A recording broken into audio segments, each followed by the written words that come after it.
નમસ્કાર આદરણીય મંચ પર ઉપસ્થિત શિક્ષકગણ અને મારી વહાલી બહેનો, સૌપ્રથમ આપ સૌને આંતરરાષ્ટ્રીય મહિલા દિવસની એડવાન્સમાં હાર્દિક શુભેચ્છાઓ।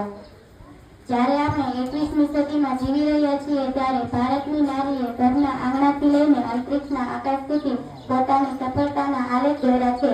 આજે હું એવી કેટલીક વિરલ મહિલાઓ વિશે વાત કરીશ જેમના સંઘર્ષ અને સફળતાના આપણને સૌને ગૌરવ અપાવે છે। પહેલું, શિક્ષણ અને સમાજ સુધારણા। સાવિત્રીબાઈ ફૂલે। ભારતની નારી શક્તિનો પાયો સાવિત્રીબાઈ ફૂલેએ નાખ્યો હતો। ભારતમાં પ્રથમ મહિલા શિક્ષિકા તરીકે તેમણે સમાજના વિરોધ અને પથ્થરો સહન કરીને પણ કન્યા કેળવણીનો દીવો પ્રગટાવ્યો। આજે આપણે જે શિક્ષિત સમાજ જોઈ રહ્યા છીએ તે તેમના બલિદાનનું પરિણામ છે। બીજું, સાહસ અને શૌર્ય। રાણી લક્ષ્મીબાઈ।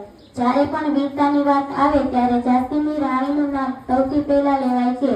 હું મારી ઝાંસી નહીં આપું ના નારા સાથે અંગ્રેજો સામે લડનાર રાણી લક્ષ્મીબાઈ આજે પણ દરેક ભારતીય સ્ત્રીમાં નિર્ભયતા અને આત્મવિશ્વાસનું સિંચન કરે છે। ત્રીજું, વિજ્ઞાન અને